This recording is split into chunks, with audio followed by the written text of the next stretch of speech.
82 days remain in a running challenge I started to become the first person that ever completes a full year of the Calendar Club.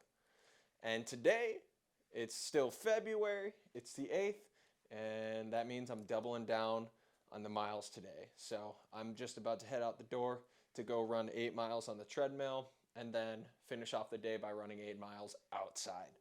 Wild. Why am I doing that? Well, I started this challenge on May 1st. I've run over 4,500 miles since then, which is equal to about 170 marathons. And I was getting in a rhythm, a routine, and it was becoming too much of a day-to-day, routine's the best word. I hesitate to use the word easy, but I wasn't being challenged by Calendar Club any longer. So for the month of February, I decided to double down and run a full month of Calendar Club on the treadmill and a full month of Calendar Club outside. So that's what we're doing today. 82 days left. Let's go on to the gym, get the first 8 done. A reasonable question that I get asked going into this month of February is how I plan to keep my full-time job while doing this challenge. Because if you think about it, in a normal month of Calendar Club, I am already pretty tapped on the amount of time that I have to do my full-time job. At the very end of the month, on the worst of the worst, I'm doing about 6 hours of running. So that means I can end work on those days around 3:30, 4 o'clock, and then it's running till 11:30, midnight. It allows me to be able to work my full-time gig and also get my running in. Now, with the Double Down February challenge, I'm going to be doing, like, I'm on day 8, but technically I'm on day 16 because I'm doing twice the miles. And so by the 15th of this month, I will be at my limit as far as what I've been able to do while working a full-time job. And at the end of the month, when I'm when I'm running 25 miles on the treadmill and 25 miles outside for a total of 50 miles, I'll be spending about 10 hours running at a minimum. And so it's an honest question, and it's a fair question of how am I going to be able to keep my full-time job while doing this challenge, knowing that I'm not going to be able to spend any time working.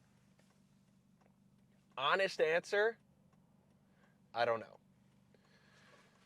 And part of the reason why I chose this challenge is to almost force me into the unknown of I know I'm not going to be able to do my full-time job, and so the result of that is either one, which I've pitched the company on, allowing me to become a brand champion for the brand.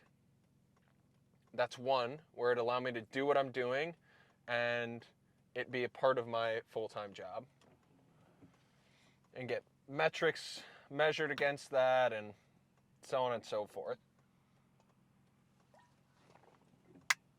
The other option, the scarier option, but honestly sort of the option I'm hoping for, is they come back to me and say, hey, this just isn't going to work for us.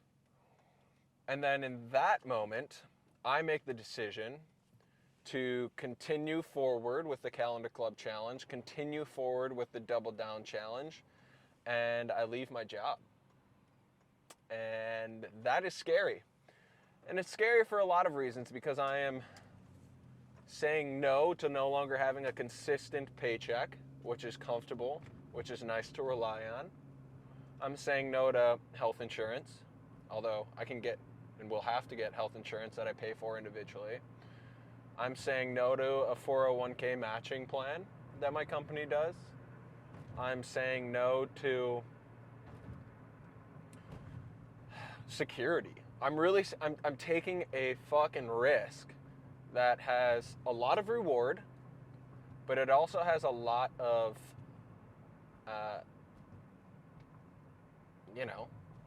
disaster that could take place. And I understand. I had a phone call with my parents. I've been going back and forth with them, and they really want me to stay with the company because of those reasons, because there's a lot of risk involved.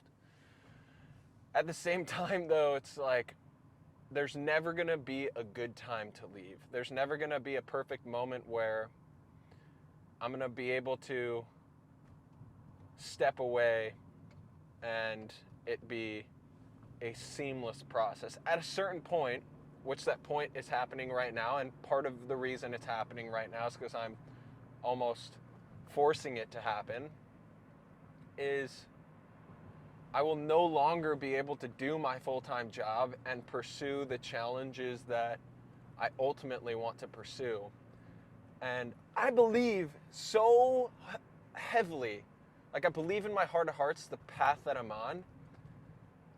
I want to fucking set the world on fire and show people, whoa, sorry, squirrel. He's already dead, so I just ran over him again. I want to infuse a belief into people that we're fucking capable of so much more. And doing challenges like this, where I myself, I don't know if I can do this, but that's not stopping me from going after this challenge. And that same mentality that I'm bringing to running, I need to bring to life.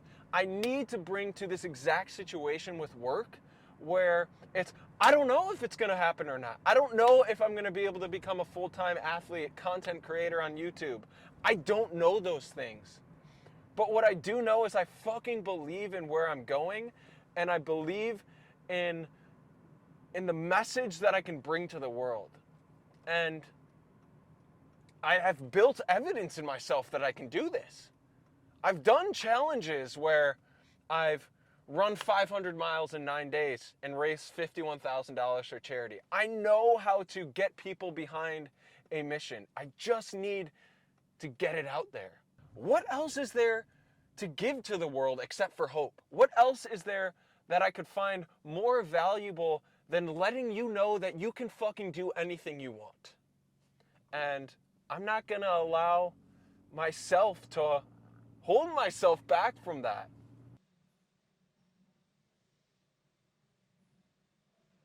Solid 8 miles done, and it actually felt good today. I think the key to today and feeling so good was I got there early. Whenever I have to fart, which I do a shitload of while running especially, I just can't be crop dust in the whole gym, although I just do anyway.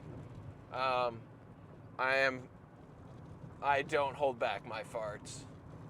So I should almost put a warning sign around me that says farts at will.